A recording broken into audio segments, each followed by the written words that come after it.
Enkosi kakhulu ngokuhlala nathi nisasibukele apha eSABC Lihaye. Namhlanje ke mbukeli sizawuba nodliwanondlebe nohloniphekileyo uNqaba Yomzi Khwankwa, ilungu ke lePalamente epha kumbutho we-UDM kwingxoxo ke enzulu malunga nomthetho osayilwayo wolwabiwo-mali ka-2025. Mnumzana uKhwankwa ke uza kwabelana ngeembono zakhe kunye neembono ze-UDM malunga nezinto eziphambili kurhulumente zenkcitho kunye nendlela ezihambelana ngayo nemfundo zelizwe kunye nabemi ibalo. Mnu Nqaba Yomzi, masikubulise sikwamkele ngalentsasa, sibambe ngazibini ngexesha lakho. Ndiyabulela ngelithuba mandibulise nakubabukeli ekhaya. Inkosi. Sibambe ngazibini. Ndiyacela nje usirhobisa into yokubana ingaba zithini izimvo zakho ngokubanzi kuhlahlo lwabiwo-mali luka-2025 kwaye ucinga ukuba kuyahambelana neemfuno zabavoti? Kusenokuhambelana neemfuno zabavoti kuba kuqala uhlahlo lwabiwo-mali loMzantsi Afrika libhele eqinisekiseni ukuthi abo bangathathi ntweni ngakumbi bafumana inkxaso emandla.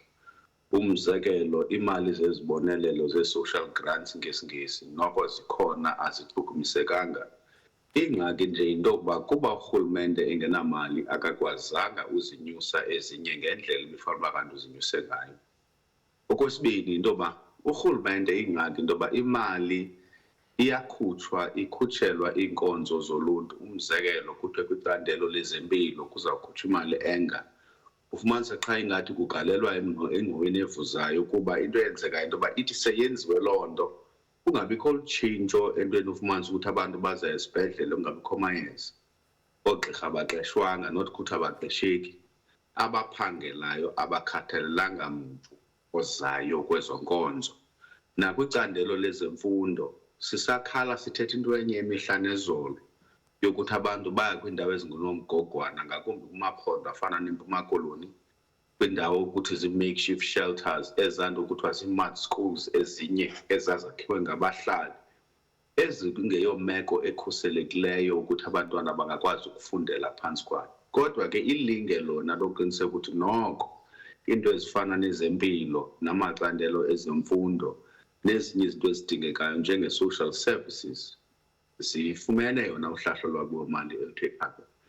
Isikhalazo sinye ke ihleli ukuthi ufumanise ukuthi sithi thina siwe a-sovereign state but asikwazi nokuzikhusela kuba amajoni ethu kunothiwa makuliwe ngomso. Ungafuneka anantsika amise amanqindi ibe ngathi kusemdantsane, abe ngathi ngu-welcome nitha kuba abanazixhobo zokulwa, abanazo inkonzo zibambekayo ezinobangela ukuthi bakhusele uMzantsi Afrika ngomso. Yile nto singakwazi nokuthi sikhusele kwa ii-borders ezi zethu. Apha xa ujonga ii-borders zoMzantsi Afrika iyafana ingathi kwakuphela yakhe kabuzwa, uyangena uyaphuma, uyangena uyaphuma, asimazi noba ngowalapha uze ngaboni na. Yeminye imicelimngeni uchuku ke olu phakathi kwe-Democratic Alliance ne-African National Congress, ingathi ngabantwana aba banokhwekhwe bahleli nje bayakrempana. Olubangele into yoba iphantsi kwale bhajethi ingapasiswa izinto zale GNU kufunyanwe isikhokelo esibambekayo esizawubangela ukuthi kubekho imeko yozinzo kurhulumente, bangahleli nje bayakrempana, bahleli nje bayaxabana nangezinto ezingenamsebenzi. Kufuneka bazazi ukuthi bafuna ntoni, bafuna ukulawula kunye okanye bafuna le nto bamane beyenza behewulana okanye benywalazana okanye besenza inkwalambisa koku kufana kwabo. Uyavakalisa apha into yokubana ngenene kubonakala ngathi izikolo ingakumbi emaphandleni abantwana besikolo basafunda kwizikolo ezinodaka. Into endingatsho into yokubana ixutha isidima somntwana. Ingaba mhlawumbe xa sijonga olu hlahlo lwabiwo-mali ukholelwa njani ukuba luya kuba nefutho kuhlumo loqoqosho nokudalwa mhlawumbe kwemisebenzi kweli lizwe? Ngelishwa lomhluzi wamanqina usoloko ukraka noba unatyuwa. Olu hlahlo lwabiwo-mali luzama nje ukuthi besebenzisa igaba lenkwalambisa, uzama nje ukuvalisa igingqi nokuthi abanye abantu umzekelo baqatywe intsongo ukuba bengalutshayanga. Abona abantu bazawuqhubeka bexhamla kanobomi kuhlahlo lwabiwo-mali loMzantsi Afrika ngoosambhuntsunzu noosomashishini asabemile kakade, kuba uhlahlo lwabiwo-mali lwethu aluncedisani nabo bangathathi intweni abangosomashishini nabakuzama ukuqina abazama ukuzimela ukuthi alincedisani nabo ukuthi libanike amandla ukuthi babe nako oko. Sawuhlala ke thina abantu bamnyama ngesixhosa ngesingesi boleke sikwi-periphery or margins of economic activity because akukho interventions ezibambekayo ezinothi zincedisana nokukhulisa uqoqosho. Okwesibili, siyathanda thina ukugcina into yoba ukhulisa ezoqoqosho kufana nje siyitreata njengokuphoma indlu ungakhange bekanti ulungise i-foundation. Isiseko esibangela ukwazi ukukhulisa ezoqoqosho ngomasipala. Uba umasipala bethu asibalungisi kuba i-economic activity happens at municipal level njengoba kungekho umuntu uhlala kwa-national.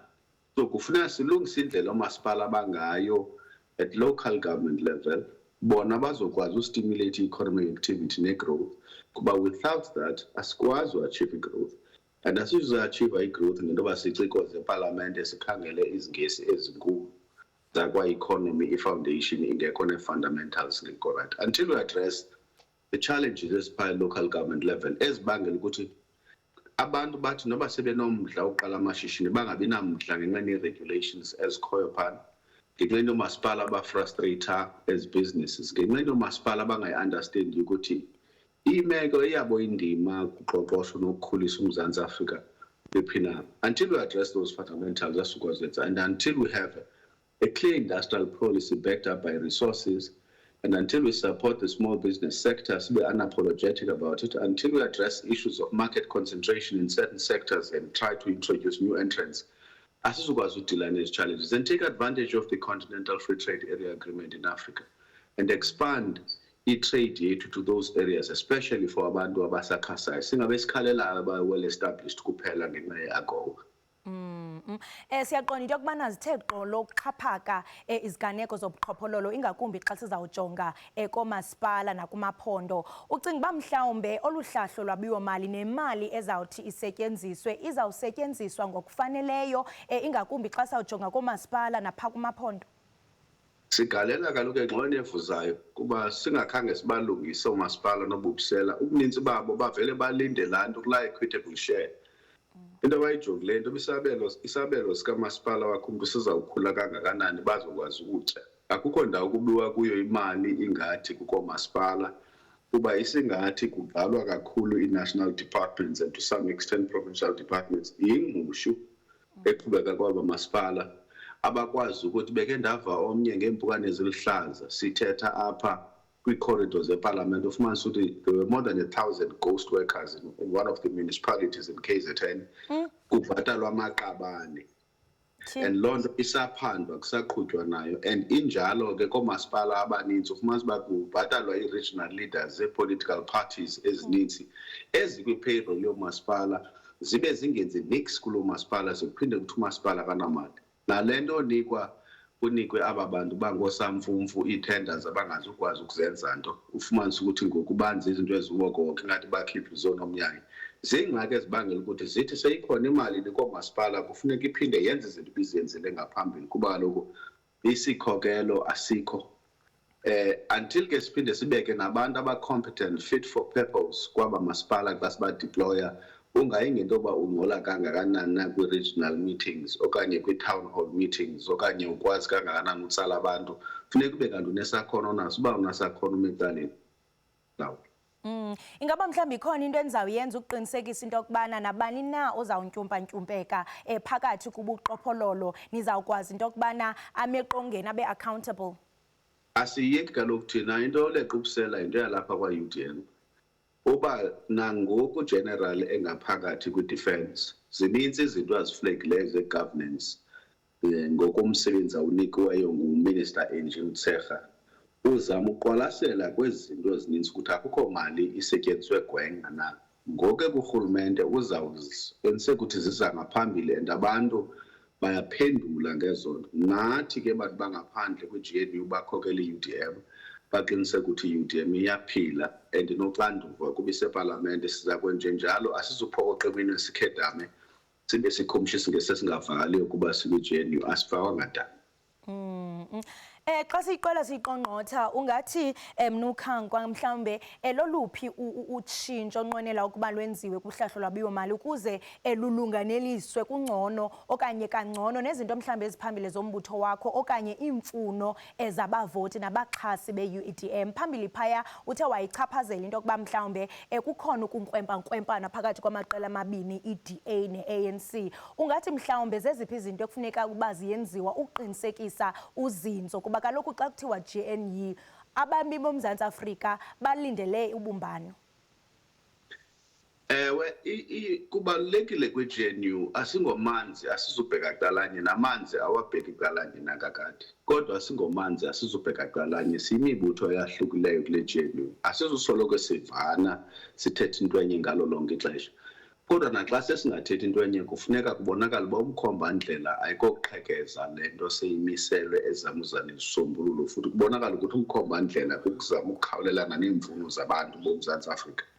Hayi silwe kuba thina sinee-egos ezinkulu, sifunane ukuthi kubekho some power play internally within the GNU. Sithetha phandle ke thina kwi-UDM nawusixolela.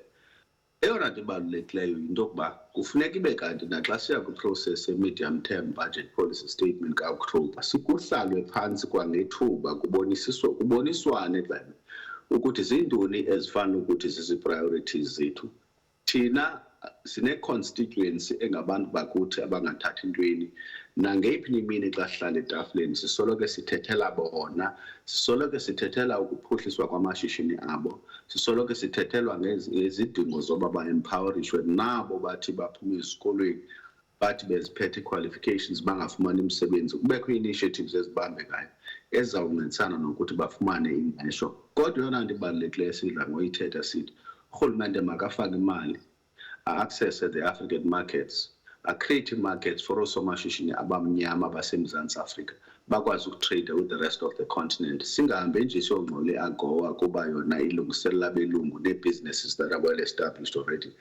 Urhulumente makaqiniseke ukuthi institutions zethu starting from primary level, the entire education system, ukuthi indlela eresourcwa ngayo incedisana namaphondo bekade eqhwalela kakade. Masithi umzekelo kwa ezi universities zethu zisemakhaya ufumanisa ukuthi ingxaki yazo azi-attractive funding from the private sector, azikwazi ukufowukhasa ke ngokwezi skills zidingekayo to a large extent for uba silungise i-economy, siproduce ii-graduates ezizawukwazi ukwenza umahluko eMzantsi Afrika. So thina singophuhliso loluntu nje jikelele, and singabalibelanga nabantu abaye bathi xa urhulumente kuba urhulumente sokola ukwenza amathuba engqesho, abantu abangathathi ntweni ekufuneka bexhomekeke kwee-social grants ekunzima ukuphila kuzo ngenxa yexabiso lokuphila eliphezulu eMzantsi Afrika kuba eli lizwe lingazange liphathwe kakuhle over the past 10 years. Mnumzana uKhwankwa, masibambe ngazibini ke xesha lakho nokuba wabelene nathi malunga nelengxoba kaxaka endingatsho into yokubana ixhalabisa kakhulu abemi boMzantsi Afrika. Sibambe ngazibini. Right, mbukeli we-SABC lihaye lowo ke besihlala indlebe naye ngohloniphekileyo uNqabayomzi Khwankwa, ilungu ke lepalamente phaa kwimbutho i-UDM. Besixovula mbukeli nzulu malunga nomthetho osayilwayo lwabiwo-mali xebe lonyaka ka-2025. Kanti ke mbukeli sizaqhubeka nokuphakela indaba ezitshotshentla, kodwa ngoku masiqabele siye ngaphaya evenkileni. Ungagunqi ubukele i-SABC lihaye.